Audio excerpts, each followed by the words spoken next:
Do you remember January you? Young, idealistic, and full of hope for what you were going to achieve this year.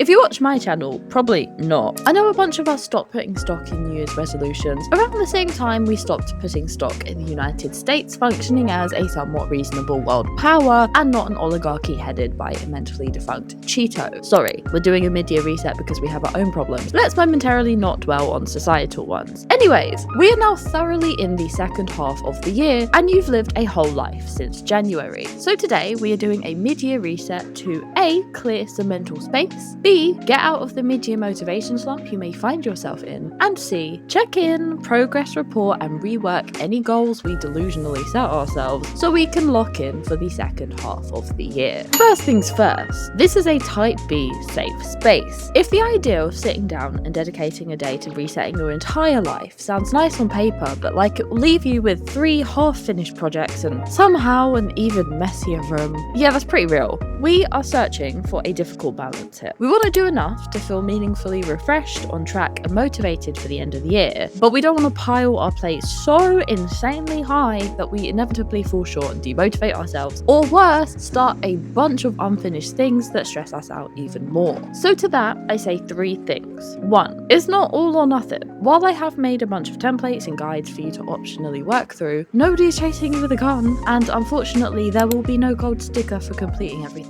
Take as much or as little as is useful. 2. You can give yourself a bigger window and a smaller task list. One of my big reset tasks is to declutter and tidy my craft room. That's a back burner task, and I've been slowly doing it over the course of a week, usually while I procrastinate doing something else. And 3. If there are things you want to do but can't get to during this reset, that's not a problem. We will just bank those tasks to work through later. But we'll talk about that more later. Now, I've wanted to create either a quarterly or monthly review system for ages, but I've just got so lost in the details and overwhelmed every time I've sat down to try that I knew for this year reset, the first step was simple. And I just thought, what do I actually want to do? There is so much content out there, so many guides, this one included, no tea, no shade, that it becomes easy to overthink yourself into inaction. So before I tell you my approach, I invite you to take a beat to write down, what do you want from a mid-year reset? What is your brain, your innate desire, telling you would be useful right now?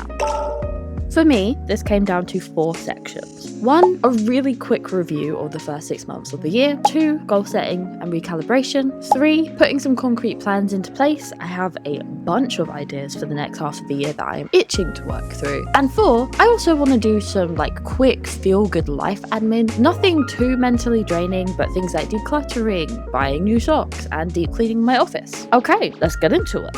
Step 1, reflecting on the first 6 months of the year.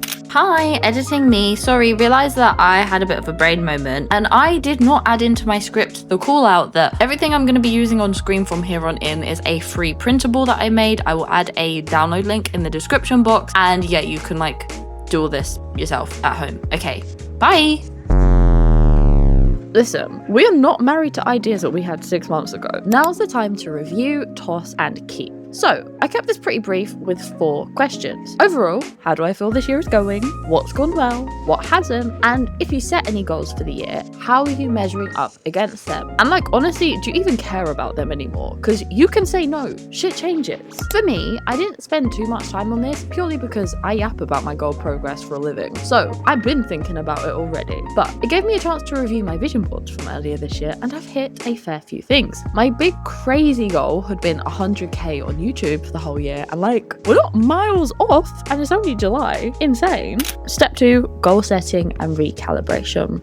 Call me Kalani because it's time to take my own advice. For this goal setting and recalibration, I'm just going to be following my own step by step from the beginning of the year. It served me well the first time. A quick recap. This year, I've mostly scrapped goals in favour of adopting the experimental mindset. I did post an entire video about this if you want the full details and have a playlist with all the tiny experiments I've tried so far. But the TLDR is that rather than setting rigid goals based off probably quite generic predictions of what my dream life would be, I am embracing small, manageable experiments to test ideas and uncover how I actually want to live. This means that my goal setting isn't necessarily metric, it's a lot of me wanting to to continue trying things and experimenting with what feels good. And while we're reflecting on how things are going, I just want to highlight how much I've enjoyed this process. It is very forgiving of the ADHD demons plaguing my brain. There's lots of built-in novelty with the ever-revolving door of experiment, plus the, I guess, permission to fail really helps with motivation, because if I don't stick to something, rather than that being a character fail, it's an experiment one. I can either rework the parameters, which is what I'm doing with some of my work experiments, or I can just scrap the idea entirely.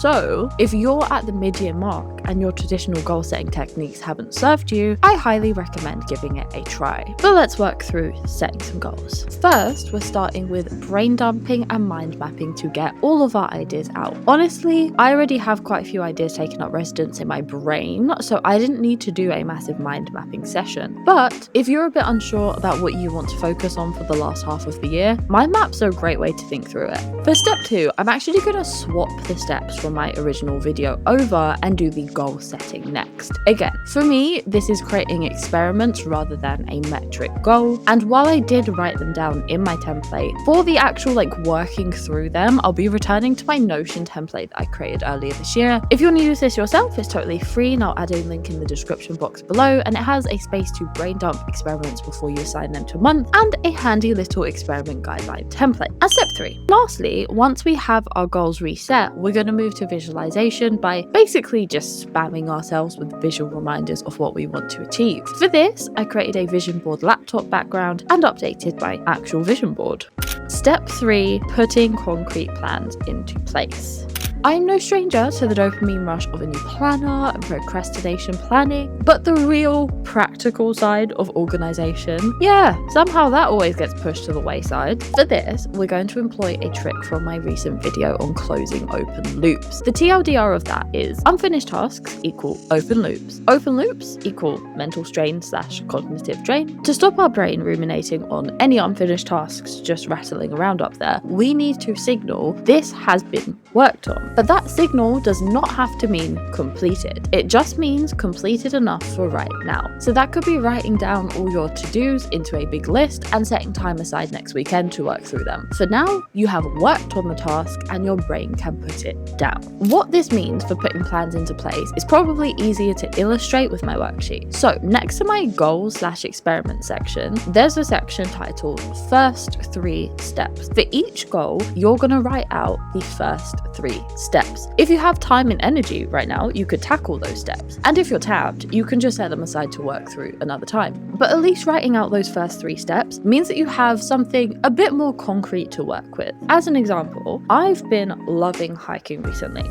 My partner and I have enjoyed casually hiking for years, but recently, I don't know what's happened, it has been keyed all the way up. I don't want to climb a mountain. I don't want to fuck around and plan some trips around really cool hikes. It's just hitting kind of different. So, one of my experiments, because I am trying to find exercise that I love for health benefits, is to try leaning into hiking as a more serious hobby. And what are the first 3 steps that I need for that? Well, it might sound simple, but there are some things to consider. Firstly, some of my other work-related experiments are around expanding content styles that I create. Because previously, I've never been that into travel content or lifestyle content. And look, that's definitely not ever going to be what this main channel is. But I do have a second channel and I'm full-time. So I also have a really cool opportunity to design my work around my life. So some of the experiments I'm thinking of trying are, again, to expand what sort of content I create over there. So maybe I could try more episodic style videos and series. Stuff like trying creative escapes, maybe deep diving new hobbies and skills. Not my normal stuff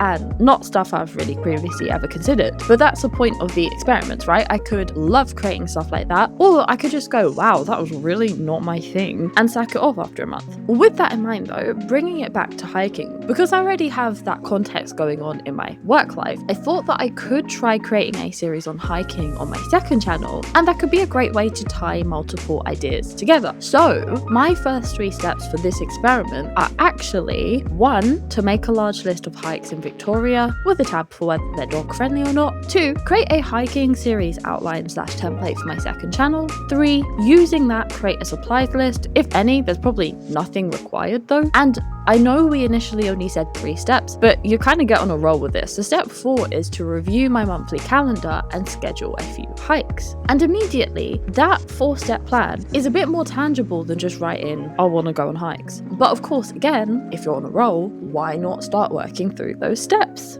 And step 4 is some small life admin tasks. We're bringing it all the way back to the beginning of this video where I told you this reset is not all or nothing, it is to serve you. Case in point, while I did all of my goal related tasks in one day, I have been so sick. Okay, you can probably hear it in my voice. I am fighting for my life. I've been so sick over the past week that there was just no way in hell that any kind of big physical decluttering was happening. Even walking the puppy has been a challenge. So I've given myself a smaller task load across a bigger window. I wrote out all my life admin tasks on a whiteboard and gave myself a month. Easy wins like buying new socks and finally getting mini set pieces. I did those straight away. And more strenuous stuff like decluttering my craft room is getting done in small doses when I have the energy for it. And again, this really loops back to my recent video on closing open loops. So we're not going to beat a dead horse because it was like literally last week. But if you do also want to tackle that side of things in your mid-year reset, check that video out next. Okay, my friends, my voice is literally failing me, so I'm gonna leave it here. If you like this video, make sure to like, hype, comment for engagement, all these things. It really helps the channel and I appreciate it, so thank you. As always, thank you to my channel members and thank you to you for hanging out with me. Okay, bye.